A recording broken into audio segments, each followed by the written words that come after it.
నమస్తే తెలంగాణ ప్రజలారా, తెలంగాణ నిరుద్యోగులారా, మేధావులారా, విద్యార్థులారా. ప్రస్తుతం మనం స్క్రీన్ మీద గౌరవనీయులు రేవంత్ రెడ్డి గారు ఒక వ్యాఖ్య చేశారు. అదేదో చదివే ప్రయత్నం చేద్దాం. టీఎస్పీఎస్సీని పూర్తిగా ప్రక్షాళన చేస్తామని సీఎం రేవంత్ రెడ్డి అన్నారు. బీఆర్ఎస్ పాలనలో తెలంగాణ ప్రజల ఆకాంక్షలు నెరవేరలేదన్నారు. ట్రైనీ ఎస్ఐల పాసింగ్ పరేడ్లో ఆయన మాట్లాడారు. ఈ ఏడాది మరో 35,000 ఉద్యోగాలు భర్తీ చేస్తామని చెప్పారు. కొత్తగా ఉద్యోగాల్లో చేరిన వారు అసాంఘిక కార్యకలాపాలపై ఉక్కుపాదం మోపాలన్నారు. తెలంగాణ పునర్నిర్మాణమే మా ప్రభుత్వ లక్ష్యమని తెలిపారు. ఇది కథ. మరి ఇప్పటికీ 9 నెలలు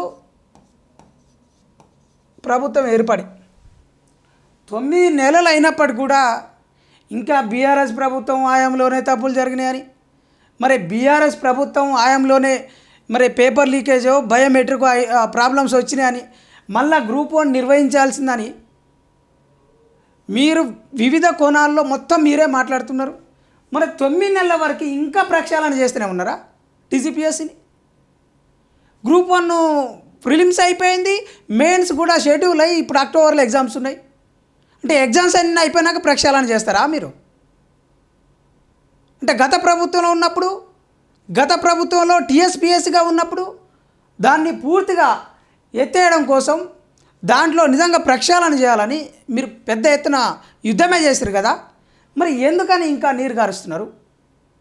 ఎందుకని గ్రూప్ 1 మీద ఇంకా కేసులు ఉంటున్నాయి? గ్రూప్ 1 మీద ఇంకా ఎందుకు కేసులు ఉన్నాయి? సుమారు 14 కేసులు ఉన్నాయి హైకోర్టులో 14 కేసులు ఉన్నాయి. ఎందుకు పడుతున్నాయి? దేశంలో రాహుల్ గాంధీ మరి బీజేపీ ముమ్మాటికి రిజర్వేషన్లని మొత్తం ఎత్తేస్తుందని, నిజంగా ఎస్సీ ఎస్టీ బీసీ మైనార్టీల మీద వాళ్ళ హక్కులని రాజ్యాంగబద్ధంగా రావాల్సిన వాళ్ళ యొక్క వాటాని మరి ప్రజలకు కానియకుండా చేస్తురని, మరి రాజ్యాంగాన్ని ఉల్లంఘన చేస్తురని అక్కను రాహుల్ గాంధీ గారు చెప్తా ఉంటే, మరి మీరు రాష్ట్రంలో మీరు చేస్తున్నది ఏంది? ఇప్పుడు జీవో 29 పేరుతోటి మీరు చేస్తున్నది ఏంది? జీవో 29 పేరుతోటి మరి ఎస్సీ ఎస్టీ బీసీ మైనార్టీలకు సంబంధించిన రిజర్వేషన్లను ఎత్తేసారు కదా, ఓపెన్ మెరిట్ చేసారు కదా. ఓపెన్ మెరిట్ అంటే ఏంది? రిజర్వేషన్లను ఎత్తేసినట్టు కాదా? మరి మీరు చెప్తున్నదా? మీ పార్టీ చెప్తున్న విధానమే. మీ పార్టీ ఇప్పుడు బీజేపీని ఏమని చెప్తున్నది? సెంట్రల్లో రిజర్వేషన్లు మొత్తం వైలేషన్ జరిగిందని చెప్తున్నారు కదా. బీసీ కులగణన ఎందుకు చేయట్లే? బీసీలకు రావాల్సిన వాటా 42% ఎందుకు ఇవ్వట్లే? బీసీలకు రావాల్సిన వాటా 42% మీరు కామారెడ్డి డిక్లరేషన్లో మీరే చెప్పారు కదా ఇస్తామని. ఏది లోకల్ పంచాయతీ ఎలక్షన్లలో స్థానిక సంస్థలలో ఇస్తారా అని చెప్పారు కదా మీరే.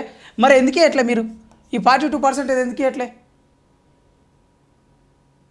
ఎస్సీ వర్గీకరణ మీద మీ స్టాండ్ ఏంది? ఇంకా మళ్ళీ ఎందుకని యూటర్న్ తీసుకుందామని ఆలోచిస్తున్నారు? మీరే అసెంబ్లీ కేంద్రంగా చెప్పారు కదా ఆగస్టు 1 నాడు వర్గీకరణ మీద, ఎస్సీ వర్గీకరణ మీద మరి మేము దానికి ఏదైతే తీర్పుకు అనుకూలంగా మేము ఉన్నాము మరి మేము ఆహ్వానిస్తున్నాము. తప్పనిసరిగా మేము వర్గీకరణ చేస్తాము. ప్రస్తుతం ఉన్న నోటిఫికేషన్లలో, గతంలో వచ్చిన నోటిఫికేషన్లో కూడా మేము వర్గీకరణ అమలు చేసి అవసరమైతే ఆర్డినెన్స్ తీసుకొచ్చైనా ఎస్సీ ఎస్సీ ఉపకులాలకి అందరికీ న్యాయం చేస్తామని చెప్పారు కదా. మరి ఎందుకని మాట్లాడలేదు? ఇంకా ఏంది ప్రక్షాళన? అంటే మీరు ఆల్రెడీ మీరు నిర్ణయాలు తీసుకుంటేనే కదా మహేందర్ రెడ్డి వచ్చింది. టీజీపీఎస్ చైర్మన్గా మహేందర్ రెడ్డి గారు ఎందుకు వచ్చిర్రు?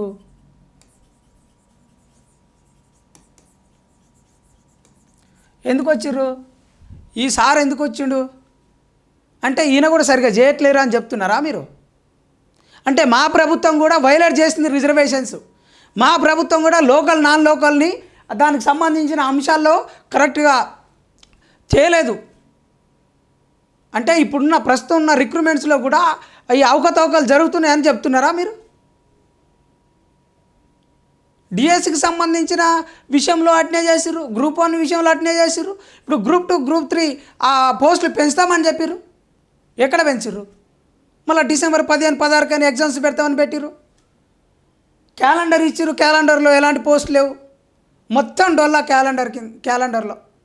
ఆ క్యాలెండర్ మొత్తం డబ్బా అని చెప్పేసి నిరుద్యోగులే చెప్తున్నారు. ఎప్పుడు ప్రక్షాళన చేస్తారు? ఇంకా మీ పదవి కాలం 5 సంవత్సరాలు అయిపోయినాక చేస్తారా? ఈ 5 years అయిపోయినాక చేస్తారా మీరు?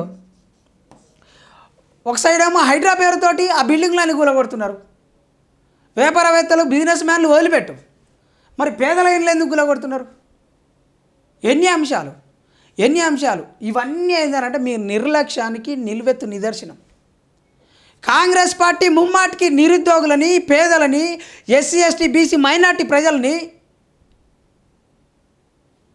చాలా ఇబ్బందులు పెడుతున్నారు. మీ ప్రభుత్వం ఇబ్బందులు పెడుతుంది. దయచేసి రేవంత్ రెడ్డి గారు ఎవ్వరికి ఏమన్నా కానీ, నిరుద్యోగులు ఏమన్నా పోని, రైతులు ఎటన్నా పోని, ఈ మానసిక ధోరణిని మార్చుకోండి. మీరే పని కట్టుకొని ప్రతిపక్ష పార్టీలకు అవకాశం ఇస్తున్నారు. మొన్నటికి మొన్న యూట్యూబర్స్ మీద ఎట్లబడితే అట్లా అవాకులు చవాకులు పేల్చి అనవసరంగా నోరు బారేసుకొని మీరే ఆలోచించండి. ఇంకా 35,000 ఉద్యోగాలు కొత్తగా ఇస్తారు. మీరు ఇంతకుముందుకు ఇచ్చిన ఏంటండి? ఇంతకుముందుకు మీరు ఎన్ని ఇచ్చిర్రు? మీరు ఇచ్చినాయంటే మీరు పట్టాలు జారీ చేసారు కాదు. మీరు ఇచ్చినాయనంటే ఉద్యోగం వచ్చినట్టు వాళ్ళకు సంబంధించిన ఏదైతే ఆర్డర్ కాపీ ఉంటుందో, ఉద్యోగ నియామకాలకు సంబంధించిన కాపీలు జారీ చేస్తే మాత్రమే సరిపోదు. అది మీరు నోటిఫికేషన్ ఇవ్వాలి కొత్తగా. మీరు నోటిఫికేషను ఎన్నిటికి ఇచ్చిర్రు? మీ నోటిఫికేషన్ ఎన్నిటికి ఇచ్చిర్రు? మీరు ఎన్ని వేల ఉద్యోగాలకు ఇచ్చిర్రు మీరు నోటిఫికేషను? మీరు ఇచ్చిన దాంట్లో మీరు ఏవైతే ఈ పత్రాలు వాళ్ళకు అంటే జేఎల్ అయినా, డిఎల్ అయినా, డిఎస్సి అయినా, డిఎస్సి ఇంకా కానీ అవి గురుకులా కానీ ఇవన్నీ కలిపితే ఎన్ని ఉన్నాయి మీరు ఇచ్చినాయి? 30,000 అని చెప్తున్నారా? ఈ 30,000 మీరు ఇచ్చినాయనా? బీఆర్ఎస్ ప్రభుత్వం ఇచ్చింది కదా. మా బాధ అంతా ఒకటే అండి. ఎందుకని ఇంకా నీరు గారుస్తూ ఉన్నారు? 9 నెలలు గడుస్తున్నా కానీ ఎందుకని నిరుద్యోగుల భవిష్యత్తుతో ఆడుకుంటున్నారు? ఎందుకని మీ పార్టీ కార్యకర్తలు ఇంకా ఈ నిరుద్యోగుల నోట్లో మట్టి కొట్టే ప్రయత్నం చేస్తున్నారు? మీ పార్టీకి సంబంధించిన మేధావులు ఎందుకని ఇంకా నిరుద్యోగుల జీవితాలతో ఆడుకుంటున్నారు? అనే రియాజ్ అయినా ఎమ్మెల్సీగా మొన్న నిరుద్యోగుల నోట్లో మట్టి కొట్టి వాళ్ళ ఎమోషన్స్తో ఆడుకొని అశోక్ నగర్ కేంద్రంగా రాహుల్ గాంధీని తీసుకొచ్చి మోసం చేసిన వ్యక్తి బల్మూరు వెంకట్ని తీసుకుపోయి ఆ శాసనమండలిలో కూర్చోబెట్టారు కదా. ఆయన ముమ్మాటికి నిరుద్యోగులను మోసం చేస్తుండు.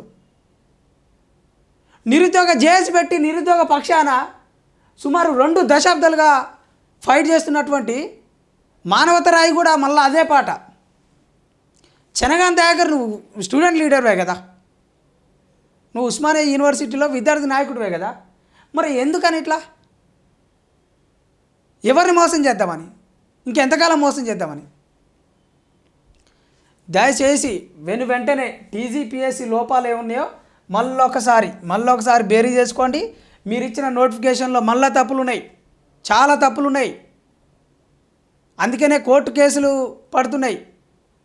నిరుద్యోగులు లక్షల కొద్దీ ఖర్చు పెట్టుకొని వాళ్ళ ఆస్తులు అమ్ముకొని, వాళ్ళ తాలి పుస్తలు అమ్ముకొని, వాళ్ళ ఆకలికి అలమటించుకుంటా మరి ఎందుకని లాఠీ దెబ్బలు తిని పోలీస్ స్టేషన్లకు పోయి వాళ్ళు కేసులు పెట్టవలసిన అవసరం ఎందుకు వస్తుంది?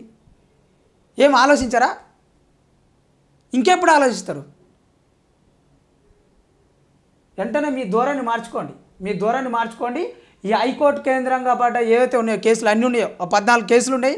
ఆ 14 కేసుల్ని ఒకసారి రివీల్ చేయండి. అవి ఏంది, ఎట్లా మీ మీ మీ ప్రభుత్వం తరపున ఎవరైతే అడ్వకేట్ ఉన్నాడో, టీజీపీఎస్సీకి సంబంధించిన అడ్వకేట్ ఉన్నాడో, ఆ కేసులు వాదిస్తున్న వ్యక్తి మరి ఎందుకని తొందర స్పందించడం లేదు? మరి ఎందుకని మీరు టైం తీసుకుంటారో అర్థం కావటం లేదు.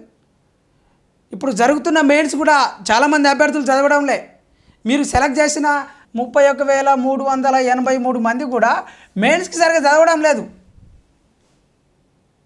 సార్ మాకు టైం ఇవ్వండి, వరుసగా 21 అక్టోబర్ 21, 22 అని పెట్టారు మీరు. అక్టోబరు 21, 22, 23, 24, 25, 26, 27 వరుసగా పెట్టిర్రు. ఇవన్నీ సుమారు 40 సబ్జెక్టులు చదవాలి వాళ్ళు. 40కి పైనే చదవాలి సబ్జెక్ట్స్. గ్రూప్ 1 అంటే షార్ట్ కట్లో ఎమ్మెల్యేలో, ఎంపీలో, లేకుంటే జడ్పీటీసీలో, ఎంపీటీసీలో అయినట్టు కాదు. డబ్బు పెడితే రాజకీయ నాయకుడు అవుతున్నామో కానీ డబ్బు పెడితే మేధావితనం వస్తుంది, ఈ ఎగ్జామ్స్ పాస్ అయితే మనం అనుకుంటే మరి ఈ డబ్బులు పెట్టే డబ్బుల కోసమే ఆ బేరసారాలు ఆడి లేకుంటే షార్ట్ కట్ల ఒక జాబ్కి కోటి ఒక జాబ్కి 60 లక్షలు అని చెప్పేసి మార్కెట్లో సరుకులు లెక్క అమ్మే ప్రయత్నం చేస్తే మళ్ళీ ముమ్మాటికి తెలంగాణ నిరుద్యోగులు రాళ్ళు పెట్టి కొడతారు. వరుసగా ఇచ్చిర్రు. ఇట్లా యూపీఎస్సీ కూడా ఏదనుకుంటా నాకు తెలిసి మధ్యలో సండేలో సాటర్డేలో వస్తే కూడా వదిలిపెడుతుంది. అవసరమైతే వాళ్ళు క్లియర్ కట్గా యూపీఎస్సీ షెడ్యూల్ ప్లాన్ చేస్తుంది 1 ఇయర్ ముందే. మీరు అప్పటికప్పటికే షెడ్యూల్ చేసి పలానా తేదీలు పలానా వరుసగా అని ఏం చెప్పరు, డైరెక్ట్ 2 నెలల 3 నెలల టైం ఇచ్చి. వాళ్ళు కూడా చదవడటే మెయిన్స్ అభ్యర్థులు, వాళ్ళు కూడా టీజీపీఎస్కి లేఖలు రాస్తున్నారు, వాళ్ళు కూడా ప్రభుత్వ పెద్దలకు చెప్తా ఉన్నారు టీజీపీఎస్సీని మరి ప్రక్షాళన చేయండి. మరి ఇప్పుడు చేస్తారా, 5 సంవత్సరాలు చేస్తారా, మరి ఇందిరమ్మ ఇండ్లు అందరికి ఇచ్చినాక చేస్తారా కూడా మీరే డిసైడ్ చేసుకోండి. లేకుంటే రైతు బంధు అందరికి వచ్చిన తర్వాతకే చేస్తారా అంటారా, ఏదేందో మరి తొందరగా చెప్పండి. నిరుద్యోగుల జీవితాలతోటి ఆడుకోవద్దని గౌరవనీయులు రాష్ట్ర ముఖ్యమంత్రి గారు రేవంత్ రెడ్డి గారు వెంటనే ప్రక్షాళన చేయండి. వెంటనే ఆ కోర్టులో ఉన్న కేసులకి తీర్పు వచ్చేటట్టు చూడండి.